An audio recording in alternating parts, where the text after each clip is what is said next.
All right, let's go to layer 1. That's this one right here. Click on the layer mask. Let's zoom in. Get a hard round brush, but black in the foreground color. And I'm going to make my brush a little bit bigger so I can get rid of some of this area in the background quicker, and go on his back, down his back. Oops, don't want to get rid of the chair. So let's click on the white here to reveal the chair again. Click on the black, and we can go around the chair. Make the brush a little smaller and get in those nooks and crannies. Notice there's a part here we missed on this layer.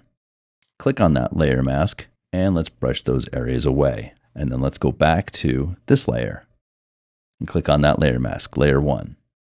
And keep on working each layer, this layer, layer 1, and then do layer 2. And then when you're all done, turn the layers on and off so you can see if there's any other areas you need to work on.